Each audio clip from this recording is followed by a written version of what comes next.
This is a message for our Prime Minister, Scott Morrison. For 18 months, Scotty, you've let state premiers tyrannise their citizens. You've let them impose laws and regulations that are unconstitutional. You've let them make a mockery of democracy. You've let thousands of Australians lose their jobs and be excluded from society. By your silence, you endorsed coercion and force. And now you have the nerve to stand up and to denounce the very things that you allowed. Why? Because there's an election coming up. And you can see that the people are turning against you, even the ones who are double jabbed. But you know what? It's too little too late. You stood by silently while good people were ostracised, terrorised and criminalised under false pretexts in what is supposed to be a democratic country. This is all on you, Morrison. This is all on you. And we will not forget. The only way I can see the Liberals winning the next election is if they replace you. Tell me, what good is the federal government in a democratic country if it does not uphold the Constitution and protect the freedoms and the rights of all of its citizens? Boom shakalaka, ladies and gentlemen, brothers and sisters around the world. It is your boy Chris Shul, aka the Esoteric Noetic, aka the chocolate Nubian soul brother from Ghana, West Africa, the dropper of wisdomatic truth bombs, the disseminator of silliness. Be sure to like the video, subscribe, click on the bell, tell your friends, tell your mom, drop some comments, let us know what it is. Let's get it. Oh! Ladies and gentlemen, we got the Victorian elections just around the corner. And as you would imagine, our politicians are playing this game where they're trying to act as if they're on your side. And all this time, they've been against all of the lockdowns, all of the violations of human rights, and they truly want what's best for the country, like Scott Morrison. But clearly, anyone that's been paying attention knows that Scott Morrison has been pushing the whole let's force people to be boom shakalaka agenda for quite some time, and initially went off to say that he will do everything in his power to ensure that these things are as mandatory as possible, but now has decided to backpedal, making it sound as if all along he was not in favor of all of these restrictions, because it seems that the general public are not happy with these lockdowns. They don't want to be constantly under lockdown.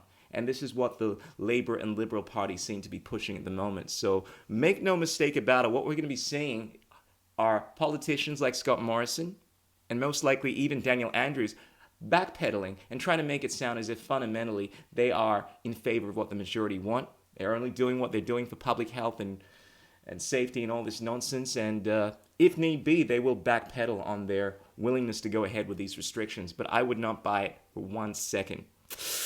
Oh! I think the only party that is worth supporting at this point in time, because they do stand for freedom and they are against these lockdowns, they are against the violations of human rights, would be the United Australia Party. Now, as for yours truly, I don't even know if I'm going to be voting in these elections. I don't even know if I'm going to be around to be doing that. But I definitely do not buy what these politicians, particularly Scott Morrison, are pushing at the moment, making it sound as if they are very much against these lockdowns. We all know what they're trying to do. All right, now let's talk about the war on information that has been rampant over the last 20 months. The kind of censorship we've been seeing is unprecedented. Now, I realize this stuff has been going on for a long time, going on for the last few years, going on for a decade, but no doubt anyone that has been paying attention has seen that the level of censorship that has been going on ever since this whole COVID thing popped up has been ridiculous. For starters, YouTube has removed nearly 1 million videos in the last 20 months for dangerous and misleading boom shakalaka information. I mean, yours truly had a video taken down just the other day, when I was merely presenting what had been presented by the mainstream media, like literally word for word verbatim. I put down what the mainstream media had said. This is in Australia, Victoria, Channel 7. And because I expressed this, it seems that YouTube did not like it. They did not like my take on the fact that the cat was out of the bag and there was certain information now that had been put forth by the mainstream media that was not in line with the agenda that they were pushing. I'll just leave it at that. But we can see there's been a massive shift over the last 20 months where it's not just a matter of you putting information that is offensive.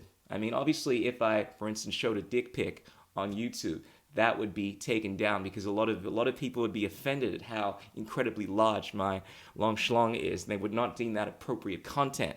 However, we're seeing information that simply contradicts the agenda. I mean, a few months back, you would have had a video taken down if you spoke about the COVIDs being created in the lab. And now, of course, many months later, because we've seen information come out that does seem to support this narrative, it seems to be acceptable. But we're seeing a lot of information similar to that come about, where a few months ago it was deemed inappropriate, and then now it's acceptable. And it's clear that there is an agenda, that it's not just a matter of YouTube taking down this information because they deem it dangerous and misleading. More often than not, we find that the information does not support, let's say, the interests of the establishment, pharmaceutical companies, and so forth. And that is why we are seeing this massive shift. There is a war on information right now. A recent article published in the British Medical Journal by journalist Laurie Clark has highlighted the fact that Facebook has already removed at least 16 million pieces of information from its platform and added warnings to approximately 167 million others. So Facebook is in on this as well. Instagram is in on this as well. Twitter is in on this as well. It seems all the major social media platforms are in on this, on the censorship of information. And I don't think it's just to protect your well-being, to prevent you guys from getting dangerous information. I think anyone that has been paying attention realizes that there is more to this than wanting to protect your public health and safety. It's about money. It's about pushing forth a narrative. Ladies and gentlemen, we are at war. And the war in the 21st century is very different to the who's got the bigger guns wins the day that it was a few hundred years ago. Now it's all about the battle of the mind, the information war. It's all about trying to create a narrative, all about trying to indoctrinate you with information to make you not fight, to make you not realize that you're even in a war. The best way to win a war is to make people realize that they're not even in a war, that they are not even in prison. That's the most dangerous kind of warfare, because it disarms the enemy. Well, it disarms the masses. And with that mentality, people don't even feel as if they need to fight. In other news, it is a dark day for the information age. Julian Assange can now be extradited by the United States. So the United States government won an appeal to have Julian Assange extradited. Now, for the last several years, they have been trying to win this case to have him extradited from the UK, where he's currently residing, under this extradition law that is typically used for people that have committed treasonous offenses, but now has been used to target journalists for simply publishing information. Now, it's funny because Julian Assange is essentially being convicted of something where the same news organizations that have presented this information, like New York Times, I believe, the same information that Julian Assange presented, are not being targeted. They're simply targeting Julian Assange. One, because he's released something that made the United States government look really bad. The High Court in the United Kingdom has reversed its decision to not allow the extradition of WikiLeaks founder Julian Assange to the United States, where he is wanted for publishing classified documents. The earlier ruling that denied prosecutorial efforts was based on the inhumane conditions of the American prison system. The judge believed extradition in the U.S. would severely increase his chances of suicide. Today, it was announced that the U.S. won its appeal against the court ruling, stating that he could not be extradited, so now it's a possibility. The decision was made based on reassurance from the US that Assange will not face horrible prison conditions and that the US promises to reduce his risk of suicide. Oh, really? Like, he's going to be put in. And this is the thing. Like, it's so easy to say, oh, we're going to make sure that you're put in a prison that will take care of you at. It's so reassuring to say subjective things like, oh, we'll make sure that your likelihood of suicide is reduced. But fundamentally, we know what the United States government is going to do. They don't care about that. They don't care about making sure that this guy doesn't commit suicide. They want to punish this guy. And when you make statements that allow you to play in this realm of subjectivity, this is what politicians, this is what lawyers often do. It allows them to completely disregard these conditions. So you bet your bottom dollar the United States government are not going to pay any consideration to imprisoning him in acceptable conditions. And they're not going to be paying much attention to ensure that Julian Assange does not suicide. The one thing they want to do, I mean, this has been going on for 10 years, and they're targeting this guy because they're trying to make an example of him. So that is what they are going to do. They are going to try to make an example of Julian Assange. And it is a dark day for the information war because fundamentally, Julian Assange has done nothing other than expose the evil, immoral actions of the United States government. I mean, we all know that how many years ago it was now, we found out the United States military were behaving like douchebags, essentially assassinating people and laughing about it. I mean, you've all seen the video Collateral Murder. In addition to behaving like the thugs they are by essentially creating problems within countries, assassinating politicians, all in the interests of oil, money. This kind of stuff was exposed by Julian Assange, amongst many other things. And what do? They try to take him out because he's exposed what the government does. And this is what happens to anyone that makes the government, particularly the United States government, makes them look bad. They will go after you. You are dealing with the most powerful force in the world, the United States government. They're not going to let you get away with this stuff by any stretch of the imagination. So the U.S. claims that Assange's actions put lives in danger. He is facing 175 years in prison. Their main argument is that what he did by exposing the truth is a threat to national security. And it's the argument you can essentially use in anything. It's the coup de grace argument of the United States government because it allows them to do anything. Oh, you saved people's lives and you made us look bad?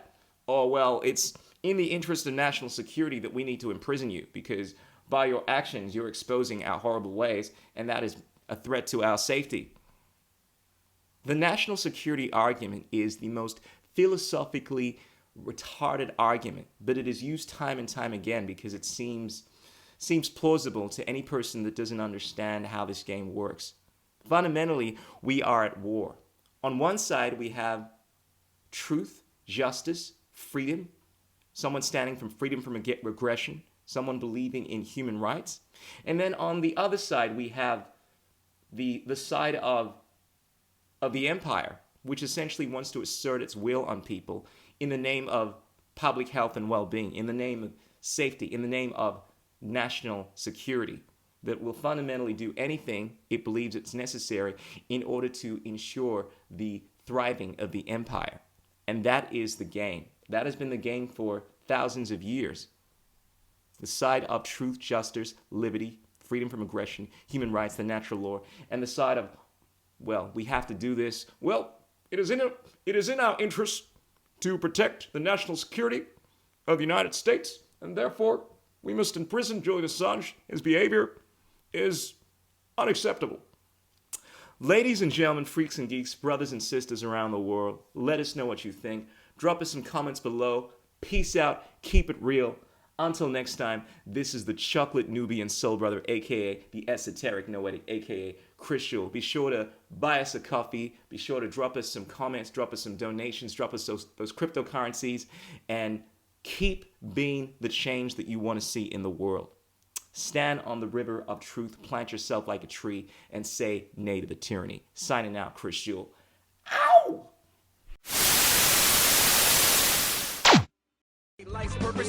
What is liberty? What the? Who says you can't build muscle on a vegan diet? What's it like being a hottie in the vegan community? There are no political solutions, only technological ones. The economics of the system don't allow multiple competing systems to survive. Engineering, technology, these arts of humanity, they are magic.